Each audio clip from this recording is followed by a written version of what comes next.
बे स्कुलाव फैनानै खारन बे मिंमां नलबारि हाई स्कुला आं माने एम इ स्कुल फरायजेननाय स्कुल बेनिफ्राय बेवहायनो आङो फरायदोंमोन। बेयाव फरायनानैनो आङो बेयाव मास्टारबो खालामदों, आङो BSc टिचारबो खालामदों। बिनि उनाव BSc टिचारखौ गारनानै आरो फरायफिनदों आं MSc फरायनानै आङो कटनावनो हायार सेकेन्डारि फरायनानै पास जानानै दा आं कटन इउनिभारसिटियावनो प्रफेसर जानानै दङ।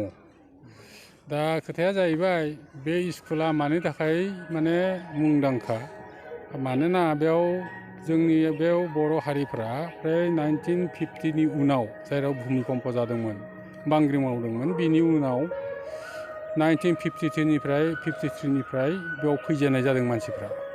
बेयाव फैनाय हिसाबै आरो जोंनि बर' माबाफ्रा माने खुनु एकाडेमिक इन्सटिटिउसन जेबो गैयामोन बे समाव। जोबोद खस्थ' खालामनानै हाग्रा बंग्रा एवखांनानै बे स्कुलखौ गायसननाय जादों। ओमफ्राय जोङो गाव गामि स्कुलाव निजा स्कुल फाथिदोंमोन। स्कुल फाथिनानै जे जेरावबो जोंहा हायार इडुकेसन फरायनो बा एम इ स्कुल फरायनो स्कुलानो मोनसेबो गैयामोन। बेसेबा गोजानाव थांनांगौ 10-12-15 किल'मिटार। खिन्थु बे जाबाय जोंनि मोजां मोनसे जायगा। आरो बिदिनो जोंनि गोदोनि गिदिर गोलावफ्रा बे स्कुलखौ गायसननायाव जोंहा जथेस्थ' लाब जादों। आरो जोंनियाव बेयाव असुबिदा बहुद दंमोन। जों बेयाव फरायनो फैनांगौबा दैबारि, जोङो माने लंपेन्ट गस्ला गाननानै फैनो हाया, जों गामसा गाननानैसो फैयोमोन। ओमफ्राय जोङो गामसाखौ सोलायफैनानै बाव जोङो फरमेल हिसाबै जोङो बे स्कुलाव जों हाबोमोन। जियानो जाथों मानो बे स्कुलाव फरायनो मोननानै आं गावखौनो गोग्गा मोनदों। मानोना बे स्कुलाव आं फरायदोंमोन, बेयाव आं मास्टारबो खालामदोंमोन, आरो बिनिफ्रायनो आंनि शिक्षाया माने जाजेनदों होननानै आङो सानो। दा आङो कटन इउनिभारसिटिनि फिजिक्स डिपार्टमेन्टनि हेड अफ दि डिपार्टमेन्ट, लोगोसे कटन इउनिभारसिटिनि डिन रिसार्च एन्ड डेभेलपमेन्टनि आङो दा माने डिनबो।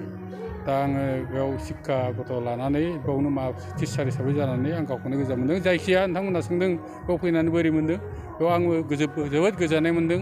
आंनि लोगोफोरखौ बाहाय लोगो मोनदों, जोङो इन्टारेक्सन जादों, गोदान स्टुडेन्टफोर जोंहा इन्टारेक्सन जादों, रायज्लायदों, मोजां खोथा बुंलायदों।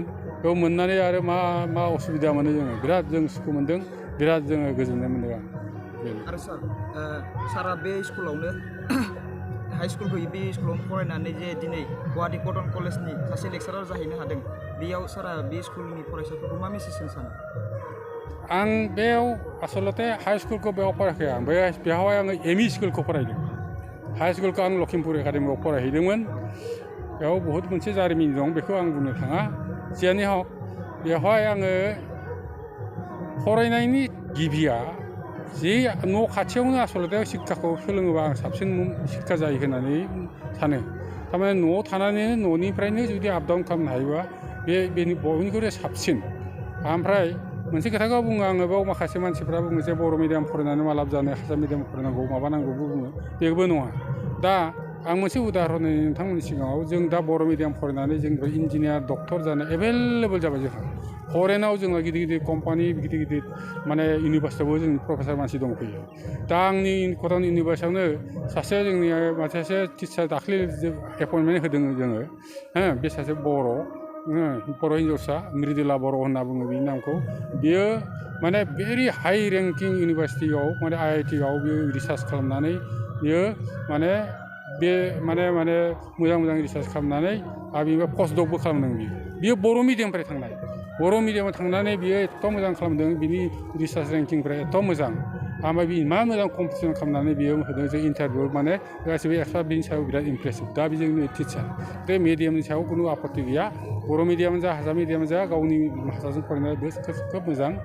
आं मोनसे बे गथ'फोरखौ माने मोनसे सुबुरुनथाइ बा आं माने उपदेश मोनसे होनो लुबैयो, एडभाइस मोनसे होनो लुबैयो, जे जेरावनो फरायदों स्टुडेन्टनि फार्स्ट खामानिया जाबाय डिसिप्लिन, डेभ'सन, ओमफ्राय सिनसियारिटि। बे मोनथाम बुस्थुखौ जुदि गोसोआव लानो हायोबा गाव मा जागोन, मा मोनसे एम लागोन, बे मोनसे साक्सेसफुल जाहैयो।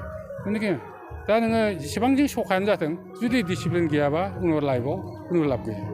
जाय मानसिया माने मेडियकर गथ', माने जेबो माबा गैयाबाबो बे ओरैनो एसेबां सखा नङि गथ'आबो जुदि डिसिप्लिनखौ मेनटेन खालामो, बे माबा मोनसे जाहैगोन, बे मोनसे कनफार्म आरोखि। बेखौ जों नुबोदों आरो बेखौ जोङो जेब्लाबो आं उपदेश होयो।